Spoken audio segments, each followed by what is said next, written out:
Después de las victorias de Argona y Flandes, fue solamente cuestión de tiempo para que los diplomáticos alemanes comprendiesen que no podían esperar más para firmar el armisticio. Cuando las hostilidades cesaron el 11 de noviembre, los aliados estaban avanzando hacia Montmery, sobre la frontera francesa, y durante el resto del mes, las tropas solamente esperaron sus órdenes para entrar al territorio alemán. Aunque la guerra había prácticamente terminado, los aliados no habían concluido con su trabajo. Las tropas triunfantes tendrían que ocupar los países vencidos y aún los elementos voluntarios tenían que permanecer en el viejo continente hasta que los aliados hubiesen establecido sus cuarteles en Alemania, Turquía, Austria y el norte de África. Sin embargo, la vida tenía otros planes para Terry Granchester. Cuando el armisticio fue firmado en noviembre 11, Terry había estado en Busunzi durante una semana recuperándose de la herida en su brazo. 2 días después del evento histórico, el joven recibió una carta con el sello de los Estados Unidos en la cual el gobierno de su país le felicitaba por el valor demostrado en batalla y le notificaba que había sido dado de baja del ejército norteamericano. La carta incluía una serie de boletos de tren y barco para su retorno a América. El joven sostuvo los papeles en sus manos, abrumado por la noticia, aún sin poder digerir que toda aquella pesadilla había terminado y que estaba libre para continuar su vida. Repentinamente, se dio cuenta de que tenía que comenzar a tomar una larga serie de decisiones con respecto a su futuro inmediato, y que había que hacerlo tan pronto como fuese posible. Así pues, descuidadamente se quitó el cabestrillo que le sostenía el brazo, deshaciéndose de él para comenzar a escribir el texto de varios telegramas que planeaba enviar de inmediato. Un par de días después, Terry llegó a París esperando ver a Candy en el hospital St. Jacques. Sabía que las posibilidades de encontrarla ahí no eran muchas, siendo que la guerra había terminado. Ella podía haber sido enviada a América o a cualquier otra área de Francia antes de su regreso, porque aún se requería de ayuda médica en todo el país. No obstante, él esperaba verla de nuevo, aunque fuese solo por unas horas antes de su partida a Inglaterra.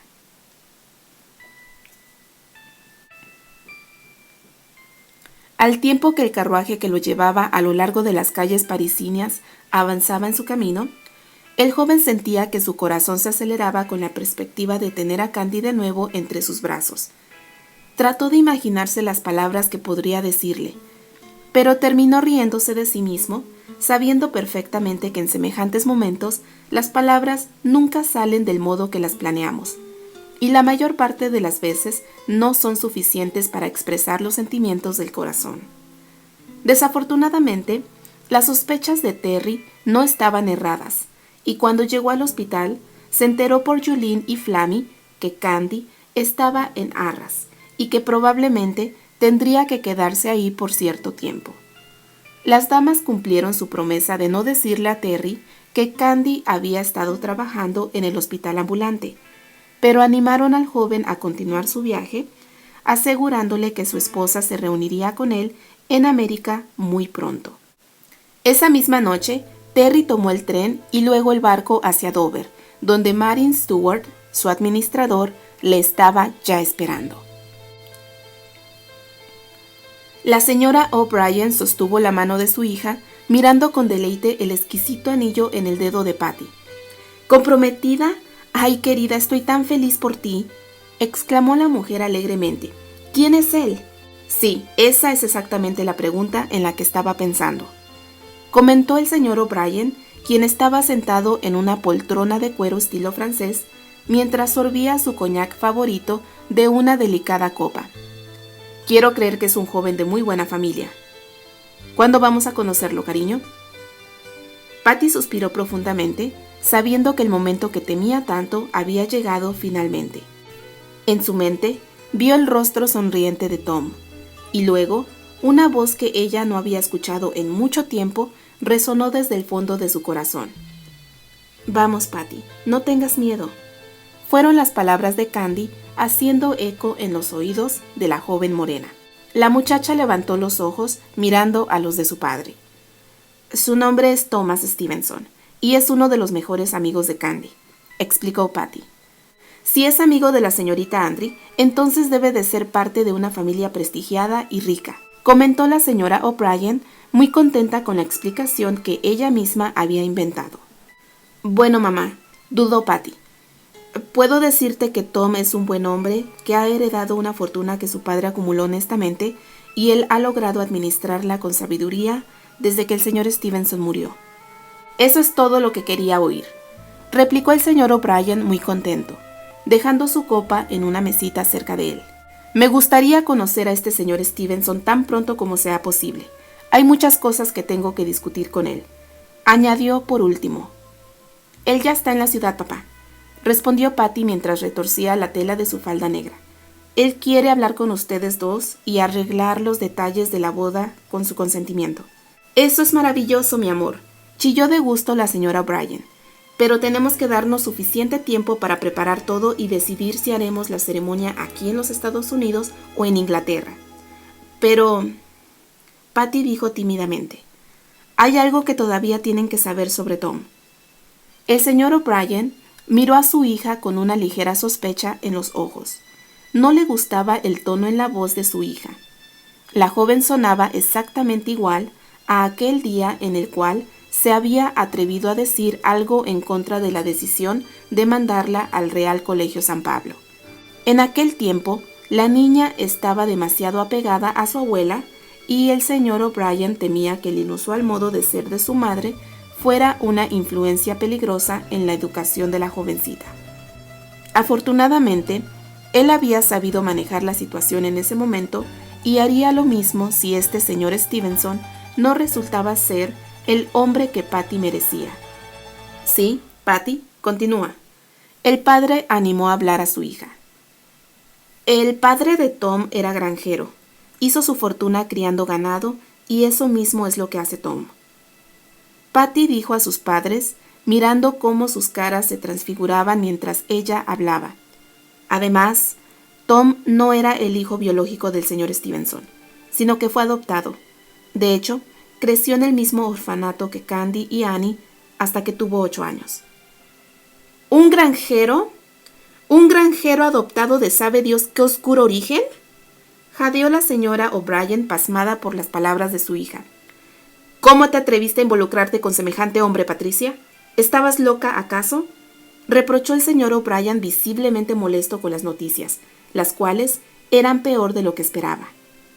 Tom no es un criminal, padre. No me avergüenzo de mi amor por él, respondió Patty asombrada con la vehemencia de sus propias palabras. Nunca te quejaste de mi amistad con Candy y Annie, y sabías bien que ellas fueron adoptadas también. Eso es algo totalmente diferente, gritó el señor O'Brien aún más encolerizado con la reacción de su hija. Tus amigas no van a emparentar con nosotros. Además, eras novia de Alistair Cornwell, quien era un Andry auténtico. Qué pena que no sepas honrar su memoria enamorándote del primer mentecato que se te cruza por tu camino. Las últimas palabras del señor O'Brien entraron en los oídos de Patty, rompiendo el último y endeble hilo que contenía sus resentimientos en contra de sus padres. Sin saberlo, el padre de Patty había construido un muro entre sí mismo y su hija, y en aquel momento la joven comprendió que la separación definitiva era inevitable. Solamente una persona que no tenía ni la más mínima idea de quién era Patty y lo que ella sentía, podía haber dicho cosas tan hirientes e injustas acerca de los dos hombres que ella había amado. Padre, no sabes lo que estás diciendo, replicó Patty con ojos encendidos. Amo y honro la memoria de Steer, más de lo que tú te puedes imaginar, pero si piensas que él se sentiría ofendido por mi amor hacia Tom, te equivocas. Steer era mucho más de lo que tú sabes. Era un hombre bondadoso y sensible, que nunca permitió que los prejuicios controlaran su corazón. Conocía a Tom y estaba orgulloso de ser su amigo. Sé que Steer estaría feliz por mí, y si tú me amaras como él lo hacía, también te alegrarías. No puedo reconocer a mi hija en esta mujer que me está hablando, barbotó el señor O'Brien. Por supuesto que no pueden hacerlo, ni tú ni tú, dijo Patty bañada en lágrimas dirigiéndose a sus dos padres. Ustedes nunca se dieron el tiempo para conocerme, para conocer a la verdadera Patty que habita en este corazón. Me alejaron de la abuela, la única persona que se había acercado a mí mientras ustedes estaban muy ocupados en sus negocios y responsabilidades sociales. Me enviaron a esa escuela donde me habría muerto de melancolía y soledad si no hubiese sido por una chica, misma persona que ahora ustedes ven con desprecio porque es huérfana, pero que me demostró más amor y comprensión que ustedes dos juntos. Patty, querida, ¿qué estás diciendo?, chilló la señora O'Brien sin poder comprender los reproches de su hija. Estoy diciendo la verdad, madre. Es triste, pero tendremos que afrontarla. Patty dijo entre sollozos. Estás fuera de ti, Patricia, y no puedes pensar claramente, replicó el señor O'Brien, haciendo un gran esfuerzo por mantenerse calmado.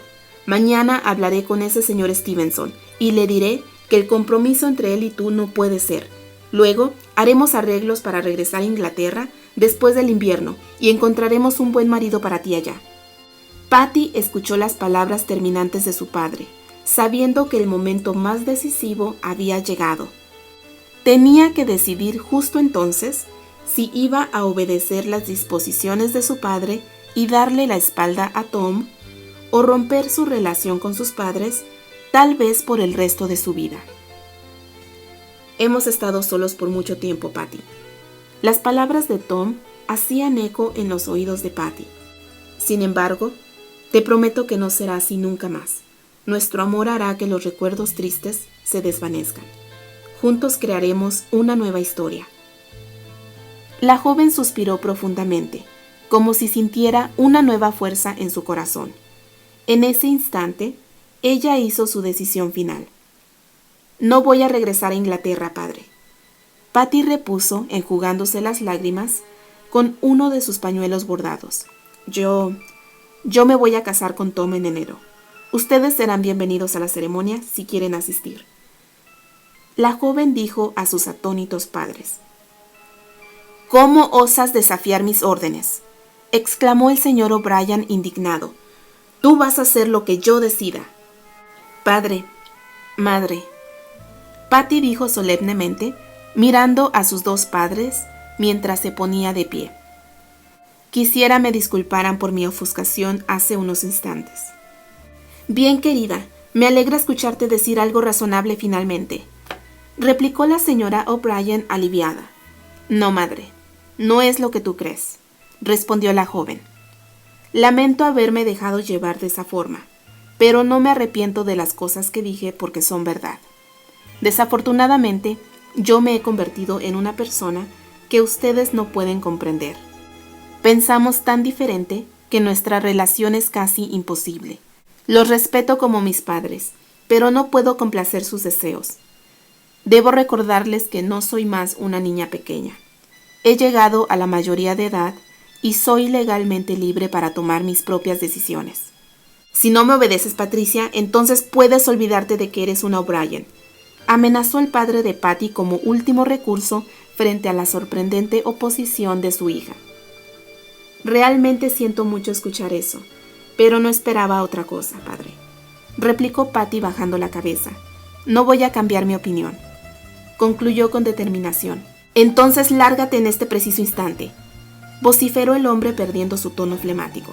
Por favor, cariño, rogó la señora O'Brien sin saber si debía apoyar a su hija o a su marido. No puedes echar a tu hija a la calle. No te preocupes, madre, dijo Patty con una mirada compasiva hacia su madre. No estoy sola.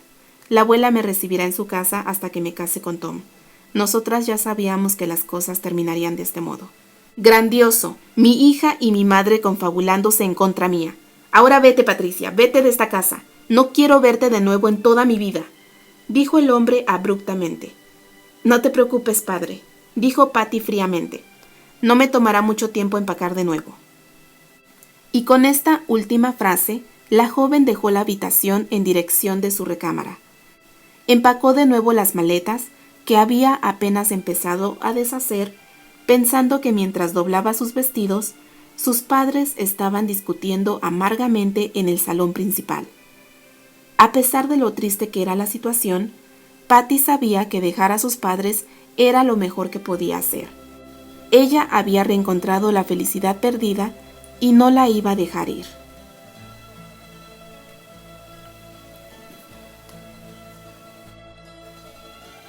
Después del Día de Acción de Gracias, la señora Elroy había ordenado a su ejército de sirvientes el comenzar la laboriosa tarea de decorar la casa solariega de los Andry para la Navidad. Así pues, verdaderas hordas de adornos rojos, verdes y dorados, guirnaldas, flores de Nochebuena, ángeles y demás ornamentos por el estilo emergieron de las arcas que la señora Elroy guardaba en el inmenso ático de la casa. Y por todos los salones, las sirvientas trepadas en escaleras limpiaban y decoraban hasta el último rincón. Afuera de la mansión, los jardineros y unas cuantas docenas de otros sirvientes trabajaban diligentemente arreglando la fachada de la casa con miles de luces blancas. George Johnson estaba mirando a través de la ventana de su oficina privada en la casa, admirando la titánica labor que hacía esa gente cuando pudo distinguir, en la distancia, a una gran limusina que avanzaba a lo largo de la vereda principal que llevaba a la casa. Cuando el auto estuvo lo suficientemente cerca, George reconoció de inmediato el emblema de los Britter sobre el cofre de la limusina. Algunos segundos después, el vehículo se detuvo justo a la entrada de la casa y una joven dama de cabellos oscuros y sedosos salió del auto. ¿Anne Britter?, pensó Johnson. Me pregunto por qué está aquí. La joven fue recibida en el acto por el viejo mayordomo, quien la escoltó hasta el salón principal, donde la dejó a solas. La muchacha se quedó de pie en medio de la enorme habitación, retorciendo nerviosamente los encajes que adornaban sus guantes. Levantó los ojos y miró sobre la formidable chimenea de mármol un hermoso retrato que mostraba a los tres principales herederos de la fortuna Andry: William Albert, Archibald y Candice White. A pesar del disgusto de la tía abuela Elroy, Albert había insistido en incluir a Candy en el retrato, y siendo que Archie había apoyado la idea de su tío, la anciana no había tenido más opción que aceptar que el gran retrato al óleo fuera parte de la decoración oficial. Annie admiró una vez más los brillantes ojos verdes que la miraban con expresión bondadosa desde el retrato. Pensaba que el artista había hecho un buen trabajo en capturar la dulzura de Candy sobre el lienzo. Sin embargo, detrás de la deslumbrante sonrisa que su amiga mostraba en la pintura, Annie notó algo que antes no había podido ver. Era una clase de aire ausente, tal vez melancolía, que Annie descubrió por primera vez. «Debes de haber sufrido tanto, mi querida Candy», pensó Annie, «pero te prometo que no te fallaré de nuevo. Esta vez no voy a permitir que nada perturbe la felicidad que mereces». «Señorita Britter», la llamó el mayordomo, forzando a Annie a abandonar sus reflexiones internas. «El señor Cornwell dice que la recibirá gustoso. ¿Podría por favor acompañarme?», preguntó el hombre con tono artificial.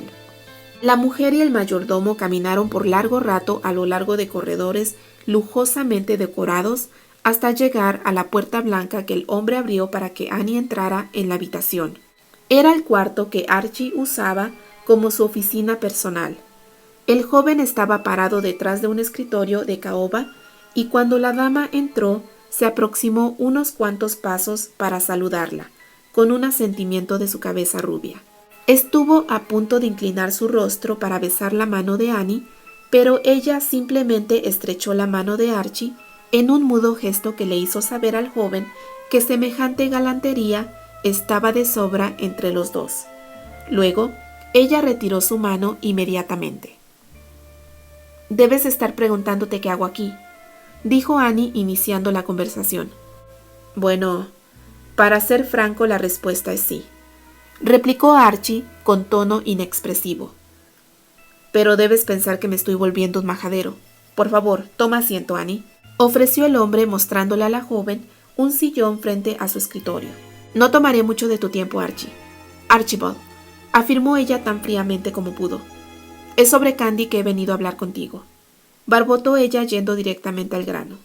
Archie se sintió un tanto incómodo con el cambio de actitud en la siempre dulce chica, quien repentinamente se mostraba tensa y distante, como si la presencia del joven la estuviera molestando. Internamente, Archie se sintió culpable de semejante transformación en una Annie que usualmente era afable.